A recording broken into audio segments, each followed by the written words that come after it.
todos, ¿cómo están? Gracias por sumarse a esta charla. Mi nombre es Sebastián Barreda, yo soy Product Manager de Teradata y hace unos 15 años que trabajo en la industria de IT, principalmente en el mundo de Data y Analytics. Inicialmente en el área de consultoría, haciendo procesos de ETL, modelado lógico de datos, Business Intelligence y otras hierbas.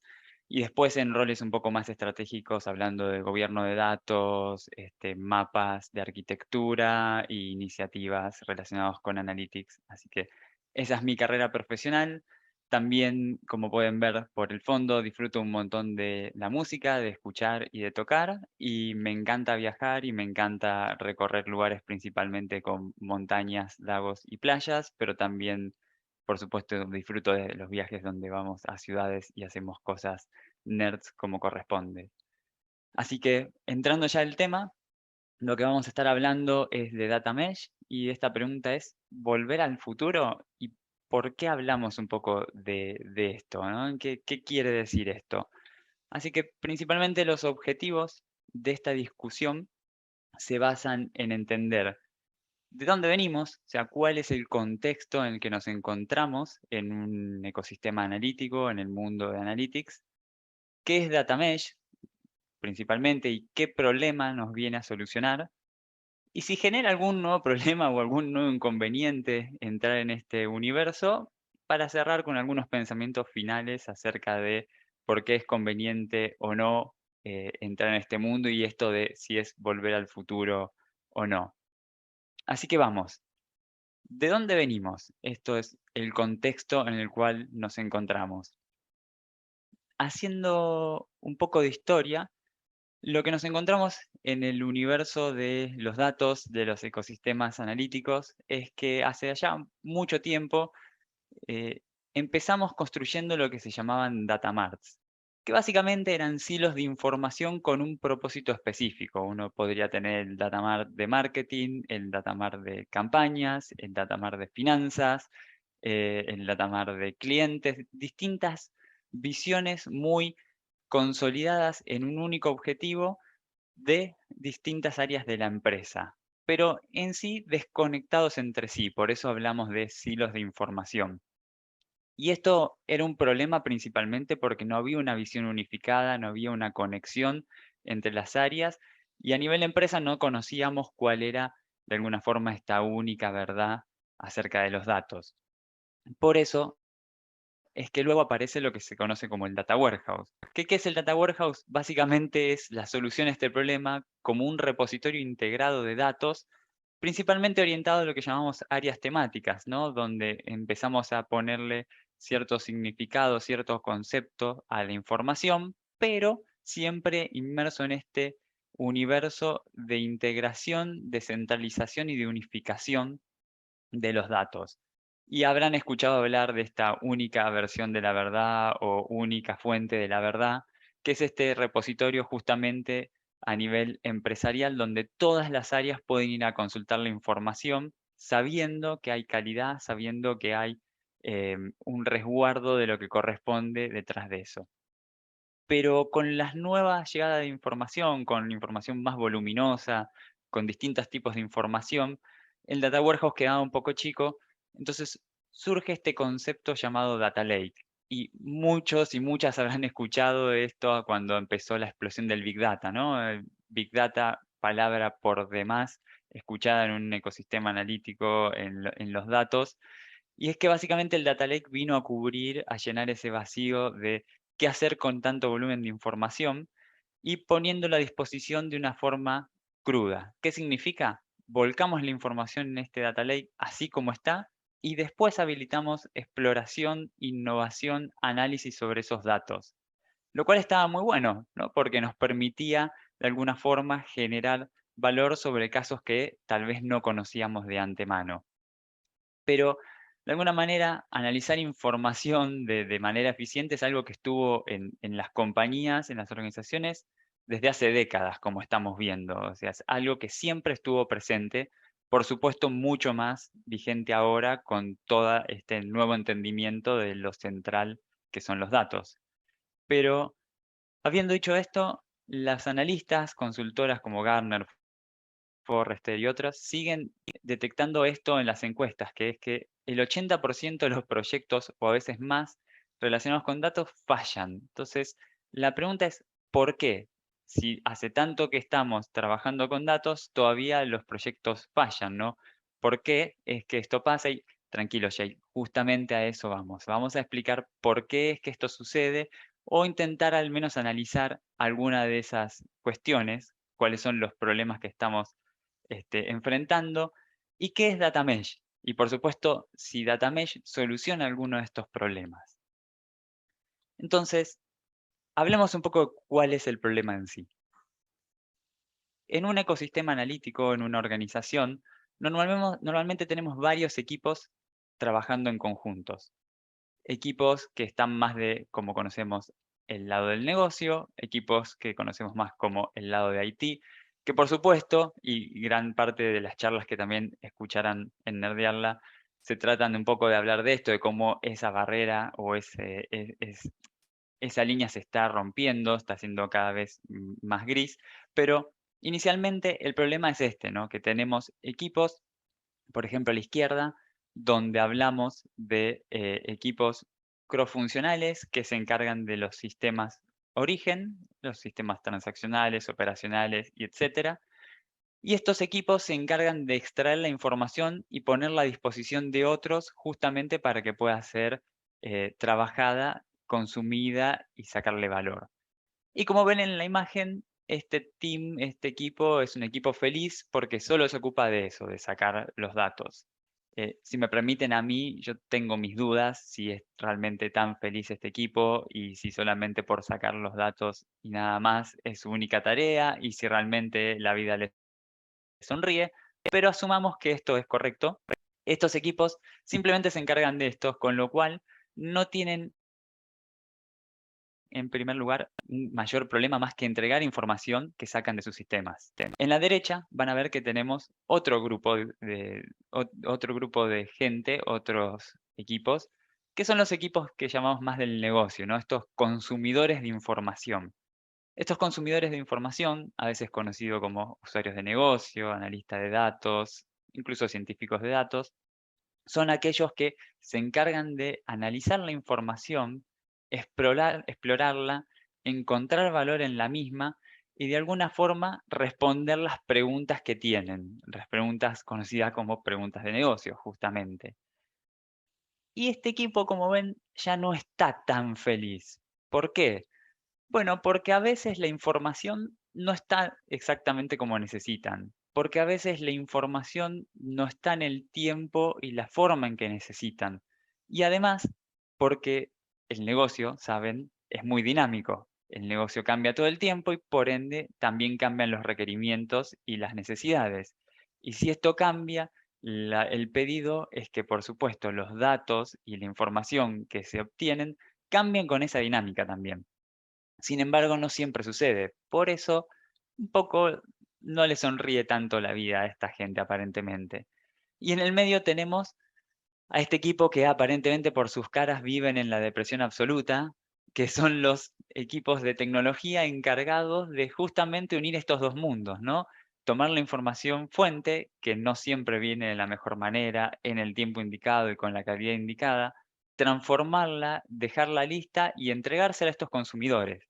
Estos consumidores básicamente hacen uso de esa información y piden más cosas, por lo tanto, este equipo intermedio, esta suerte de variable de ajuste, siempre está corriendo contra los problemas.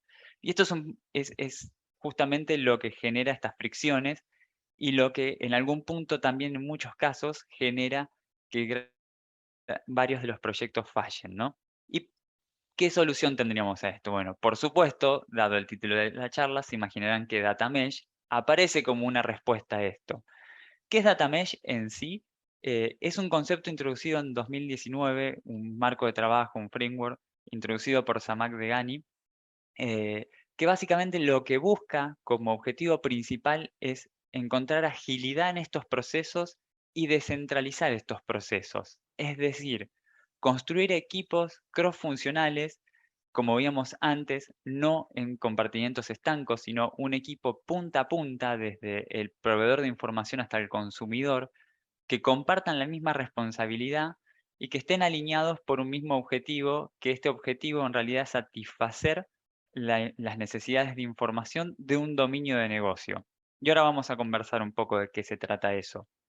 Pero principalmente lo que estamos haciendo es derribando esas barreras que teníamos en los distintos equipos y en esta cuestión de trabajos y responsabilidades independientes. Entonces, todos trabajan en algún punto por el mismo objetivo, que es abastecer esa necesidad de información del dominio. ¿Y esto con qué objetivo? Claramente, el de descentralizar en algún punto estas tareas en pos de democratizar el acceso a la información. Es decir, que cualquier usuario en cualquier momento y cualquier sector pueda tener acceso a la información que necesita. Y en alguna forma, también lo que plantea DataMesh es que esto tiene que estar soportado por una infraestructura que permita escalar este accionar. Por lo tanto, la infraestructura, esto que ven en la imagen como Data Infrastructure as a Platform, hablamos de una infraestructura que sea lo más self-service posible, es decir, que sirva para justamente abastecer estas necesidades y que todo esté inmerso en algún punto en un control o en un gobierno de estándares general. Entonces, habiendo dicho esto, podemos hacer como un recap o un resumen de cuáles son los principios de Data Mesh. Y ven los datos y por supuesto, es los datos por sobre todo, ¿no? Hablamos de los datos como un producto en este caso. Es este enfoque diferente donde ponemos los datos en el centro, donde la importancia es cómo trabajamos la información para transformarla, para disponibilizarla de forma tal que sea consumible como un paquete, ¿no? Como una única unidad. Y esto es lo que se trata justamente cuando hablamos de un data product o incluso en cosas más, conceptos más avanzados como puede ser esto de data as a product, ¿no? Eh, ¿Y qué es lo que soporta digamos, paradigma? Bueno, 4 puntos principales. Como decíamos, este gobierno en el ecosistema, esta capacidad de poder tener ciertos lineamientos generales sobre los cuales guiarse. Un product thinking, una mirada más justamente de innovación y de desarrollo colaborativo. La necesidad de contar con una plataforma o una infraestructura self-service, es decir, que yo pueda tomar recursos a demanda, herramientas a demanda, que pueda ser simple el provisionamiento, que pueda ser simple el consumo de los recursos y las herramientas que necesita o que necesito como consumidor, como proveedor o incluso como transformador de la información. Y se imaginarán que, por supuesto, esto viene apalancado o en grandes rasgos soportado por infraestructuras cloud, porque si una ventaja tiene la infraestructura cloud es la posibilidad de acceder a los recursos de forma simple, rápida. Entonces, esto es digamos, un habilitador en algún punto de este paradigma. Y finalmente, como les decía antes, que todo esté manejado por dominios o este famoso Domain Driven Design o Domain Driven Distributed Architecture, como dice en la imagen, que hacemos referencia a justamente arquitecturas distribuidas, no algo centralizado como digamos en el Data Lake o en el Data Warehouse, con un único repositorio central, sino que de repente rompemos eso y esparcimos las funciones, los datos por todas partes de la organización, ¿no? Es como en algún punto hablamos de una mayor capilaridad en este manejo de los datos y manejos de la información y generación de la información. ¿Qué significa esto del diseño por dominios? Bueno, hablamos justamente de partir el trabajo por funciones de negocio. ¿Qué es un dominio? No es ni más ni menos que esto, una función de negocio. Si hablamos de, por ejemplo, un retailer, podemos hablar de el dominio de ventas de post, ¿no? Ventas por caja, o el dominio de ventas online, o el dominio de inventarios. Si estoy en una financiera o en un banco, tal vez estoy refiriéndome a el dominio de riesgos, de crédito. em, cada, digamos, función de negocio, cada proceso de negocio es lo que se considera un dominio. ¿Y por qué? Principalmente porque hay un objetivo común ya sea desde la información que se utiliza y se genera, porque en algún punto el sistema me va a proveer la información que necesita mi dominio y probablemente sea el sistema que da soporte a este proceso de negocio, así como también los consumidores son en gran parte, en la mayoría, usuarios asociados a ese proceso de negocio. Por eso es que tener un team cross-funcional donde abastecemos todas las funciones que mencionábamos antes para un mismo dominio de negocio, para un mismo proceso, hace mucho más simple y más colaborativo este escenario. Lo cual es interesante, pero obviamente puede generar ciertos también requisitos como otros dominios o interacción cross-dominio donde necesitamos compartir información. ¿Qué es lo más razonable después de todo? El inventario necesita información de ventas para saber cómo generar un forecast de demanda eh, y muchos otros ejemplos, digamos. Entonces, ¿qué pasa acá? Volvemos al concepto del dato como producto. Si el dominio en sí, como responsable de ese dato, genera un producto consumible, otros dominios eventualmente tienen que poder ser capaces de consumirlo. Así que, quedándonos de alguna forma con lo importante de lo que estamos hablando, podemos hacer tres grandes notas sobre lo que Data Mesh nos muestra, no lo que es Data Mesh en sí y qué es lo que trae de favorable. Principalmente, que esto es un cambio organizacional, hablemos claro. En Data Mesh no hablamos de una tecnología, no hablamos de una arquitectura nada más, sino que hablamos de un cambio organizacional. Estamos pensando primero en un gobierno federado, no centralizado, no en un actor único haciéndose responsable por las cosas, sino múltiples actores. Y segundo, en equipos independientes también. Entonces, esto requiere un cambio organizacional. No podemos tener bajo una misma organización y bajo una misma cabeza, por decirlo de alguna manera, toda la administración y todo lo que se necesita, porque en realidad necesitamos independencia, no estamos buscando agilidad, estamos buscando hacer cambios rápidos, estamos buscando generar cambios rápido. Entonces, la organización tiene que acompañar este cambio de mindset o de mentalidad, si quiere decir. Fundamental. Entonces, primer punto donde creo que es importante entender qué es lo que DataMesh nos trae y cómo poder implementarlo de forma satisfactoria es entender esto, que no se trata solamente de una tecnología. Por supuesto viene acompañado, como dice también, de un cambio de arquitectura y un cambio tecnológico. ¿Por qué un cambio de arquitectura? Por lo que acabamos de ver, porque hablamos de distribución, no de un repositorio centralizado como era el Data Warehouse o como era el Data Lake, sino que hablamos de productos de datos distribuidos eventualmente en múltiples repositorios. Y acá podemos discutir de qué se trata eso, si en una única plataforma o en una única infraestructura yo puedo tener múltiples productos que funcionan de manera independiente o tener múltiples plataformas, múltiples eh, tecnologías funcionando en conjunto, y la respuesta es ambas son válidas, pero lo importante es que sea la elección que sea, estos productos de datos funcionen como elementos separados e independientes. Eso es lo fundamental en este caso. Y un cambio tecnológico, ¿no? Como decíamos, múltiples herramientas y plataformas que puedan ser self-service de alguna manera. Ahora esto, dicho lo que acabamos de hablar, es pura felicidad. Digamos, ya está, no tengo más problemas, implemento Data Mesh y somos todos felices y nuestra organización ve arcoíris y unicornios y estamos todos bárbaros, o en realidad pueden generarse nuevos problemas. ¿Hay algo de esto? ¿Puede ser que Data Mesh no sea la respuesta a todo? Porque otra vez, ya vamos, ahí vamos a eso, tranquilos.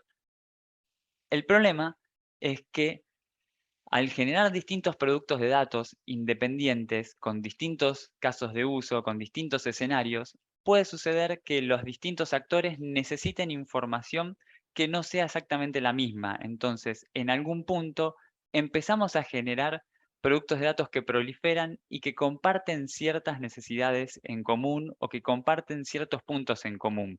Con lo cual, esto introduce ciertos problemas. Es decir, puede haber ineficiencias porque tenemos un uso indebido de la infraestructura, porque tenemos más datos, porque los datos se repiten, porque están duplicados, porque tenemos más recursos consumidos por acceder a datos que están repartidos en distintos lados. Justamente esto también genera un problema, un esfuerzo organizacional. ¿Por qué? Porque si estamos construyendo varias veces lo mismo, estamos queriendo ser ágiles, pero en algún punto dejando de serlos. A ver, si tengo que hacer muchas veces lo mismo, por más que lo haga rápido, por más que esto evolucione rápido, y en algún punto no es tan ágil, sería mucho más ágil poder hacerlo una vez, rápido, iterando, por supuesto, pero con ese conocimiento, no desperdiciando ciclos de gente y de tecnología en volver a repetir cosas que de alguna manera ya estaban hechas. Entonces, es importante que esta falta de gobierno y control que puede aparecer por no tener estándares generales o por no tener un control, una centralización, genera en el fondo lo que quiere evitar, que es la falta de agilidad y justamente los esfuerzos duplicados. Entonces, volvemos a esa imagen de las caritas no tan felices. Y lo peor que nos puede pasar es generar inconsistencias. Es decir, que por información duplicada y con distintos usos y distintas formas, de repente empecemos a tener inconsistencias. Y cuando estamos hablando de innovación o exploración, no parece ser tan terrible, pero para productos de datos que son soporte a decisiones importantes, críticas, gerenciales, esto es un imposible, digamos. No podemos permitirnos eso. Entonces, ¿qué es, o sea, qué es el problema que estamos generando y qué es el problema que estamos solucionando? Es un poco parte de lo mismo y acá la pregunta, digamos, que nos hace Marty es, ¿esto del problema de la duplicidad no se parece a silos de datos o a los datamarts? Y obviamente el doc tiene la respuesta, es decir, ok, viajemos en el tiempo, buscamos atrás los problemas que había en ese momento y los solucionamos con esa solución. No parece lo más razonable, ¿no?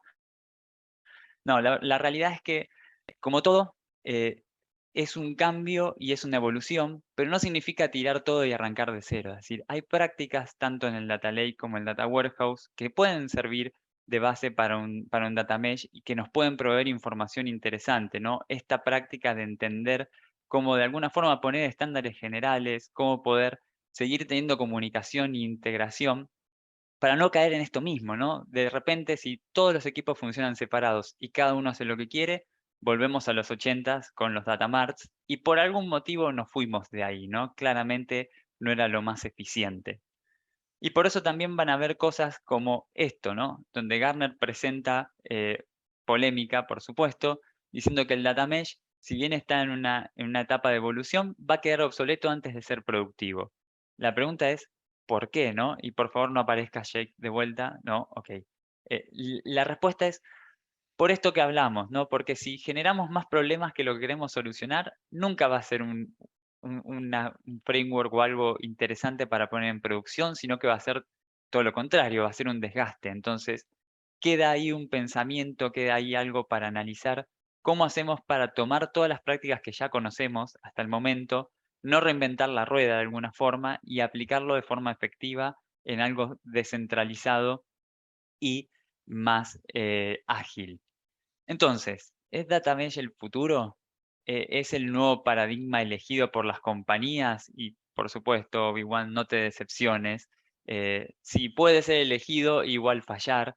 Y a ver, como le pasaba a Anakin, había algo de bueno en eso malo, y perdón si les estoy spoileando una película de 1970, pero sí, como todo hay algo bueno en lo malo, y algo malo en lo bueno, esta cuestión, en el sentido de que sí, buscamos agilidad. ¿Principalmente para qué? Para favorecer la innovación y la exploración. Es decir, generamos valor, generamos agilidad, hacemos esta cuestión de fail fast, de fallar rápido, pero mantenemos una visión central. Tiene que haber una coherencia central porque después de todo, la organización es una sola y los datos se comunican y se comparten en la organización, pero tiene que haber una visión general.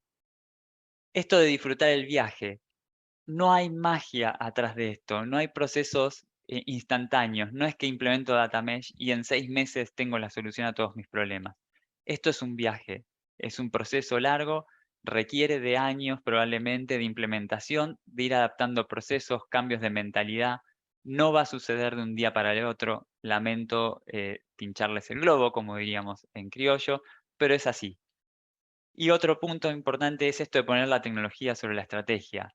Si vamos a decir, escuché que esta solución de cloud o este Cloud Data Warehouse hace data mesh, así que lo implemento y listo, estamos garantizando un fracaso y ser parte de ese 80%, probablemente para engrosarlo a un 90%, porque no es mágico, no hay una tecnología que resuelva esto, sino que es principalmente una evolución sobre este punto.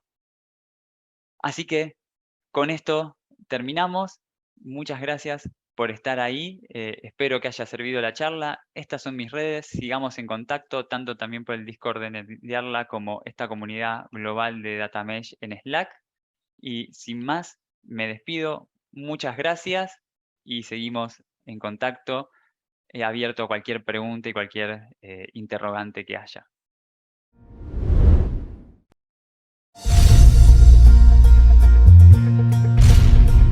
Charla de Seba Barreda, al cual en la época de los deepfakes, por suerte, lo tenemos en vivo y en directo.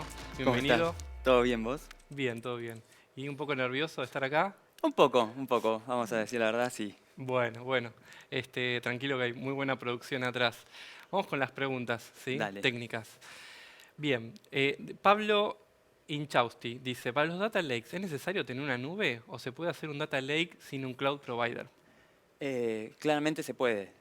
Digamos, uno podría tener una arquitectura cloud que favorece mucho más la construcción de un data lake porque es mucho más flexible, escalable, hay muchas ventajas, pero de hecho el data lake inicia originalmente con arquitecturas on-premise. Entonces la realidad es que no es necesario estrictamente estar en cloud para construir un data lake. Perfecto. Hilda Rojas pregunta, ¿un ejemplo de producto de datos cuál sería? Un ejemplo en producto de datos podría ser un KPI, un dashboard. Un producto de datos, si hablamos de la definición formal, es cualquier producto que te permite cumplir un objetivo a través del uso de datos. Entonces un KPI, un dashboard, un reporte analítico, un dataset incluso podría ser un producto de datos. Bien, súper amplio entonces. Súper amplio, sí. Perfecto. Vamos a continuar con las preguntas de Carlos Figueroa. ¿Cómo se puede garantizar la consistencia de los datos en los diferentes dominios? Bueno, Carlos, es la pregunta del millón, esa, claramente. Y Bien hecho. es muy bien hecha. Es muy difícil, justamente por la descentralización, garantizar una consistencia entre todos. Y ahí es donde empieza a ser ese gris que tenemos que trabajar y lograr gestionar con Data Mesh de una forma un poco más elegante, ¿no? Y ahí es donde se necesita un dominio centralizado, al menos, o un gobierno centralizado, aunque sea liviano, que ayude justamente a ese objetivo. Claves que se compartan, atributos que se comparten. A veces hablamos de lo que se llama bounded domain context en la jerga, que es esos dominios que están centralizados y que se comparten entre otros y sirven como puentes, digamos. Eso es un poco una manera donde se puede ayudar, pero es la pregunta del millón, claramente. Sí. Bien, otra de Hilda Rojas que está relacionada con otra charla que hemos tenido. Me gusta porque tiene que ver con el tema de equipos. Dice, ¿hay una división sobre los productos de datos? Mencionó productos consumibles. ¿Cuál otro tipo de producto hay? Bueno, son dos en realidad. Vamos con la primera. ¿Hay una división sobre productos de datos? Sí, normalmente se hacen divisiones para los equipos, muchas veces se trabajan, depende si está más... Y esto contesta también la otra, es si Bien. está orientado más a la fuente o al consumidor, entonces tal Bien. vez el equipo que trabaja con más orientado el producto hacia la fuente es quien se encarga más de extraer y generar ese producto más crudo, y al consumidor, y si es un dashboard, si es un modelo de machine learning, si es un analytic dataset, eso es probablemente otro equipo con otra disciplina muy diferente, o sea, no es lo mismo generar las transformaciones que generar un algoritmo de machine learning. Entonces, hay cierta división de los equipos en base a cómo el producto o qué tipo de producto sea, pero la realidad es que deberían ser, al menos dentro del mismo dominio, un mismo equipo. Es decir, tal vez hay una segregación de funciones, pero está dentro del mismo equipo orientado al dominio porque conocen de punta a punta la funcionalidad y el negocio. Perfecto. Siempre hay el negocio como llevando la parte técnica, ¿no? Un poco. Absolutamente. Después de todo, es para eso lo que hacemos, tecnología, ¿no? Sí. No, siempre me gusta, viste, mencionarlo para prestar atención, esa conexión, ¿no? entre la tecnología y el negocio. Ya se le da forma y a veces ayuda, ¿no? A poder Tal cual. achicar el scope. Bien, vamos a otra pregunta de Cristian Espinosa, que dice, ¿qué cambió en el tiempo que el data mesh ahora es viable? Y si es mainstream, eso se lo Sí, agrego. sí, yo creo que lo que hace es que ahora hay un poquito más, suena feo decir una moda, ¿no? Pero está muy, es un buzzword, está muy sonante y lo que cambió, yo creo, si podemos hablar, es que la tecnología, ¿no? La arquitectura como cloud que hace Ujú. más fácil escalar recursos y generar, digamos, que distintos equipos pueden usar distintas herramientas mucho más fácil, provisionarlo a demanda, hacer todo ese tipo de cuestiones, aceleró la implementación de tecnologías como esta. Ahora siempre y dejamos como moraleja, porque se pueda no significa que se deba, ¿no? O sea, si yo puedo escalar y consumir recursos a lo pavote, dicho en criollo, no significa que sea lo más correcto. Entonces, si bien la tecnología lo habilita, vuelvo a lo que decías hace segundos atrás, pensemos en qué necesita el negocio, ¿no? Más allá que la tecnología lo habilite. Sin duda. Y te esperamos el año que viene para que nos hables de los costos asociados a esto, otro de los Perfecto. constraints que vamos a tener. Así que bueno, ha sido Seba Barreda, lo pueden seguir en LinkedIn, que es muy activo. Así que bueno, te súper agradecemos y te esperamos el año que Claro que viene. sí, gracias. Un gusto. Vamos a una tanda ahora.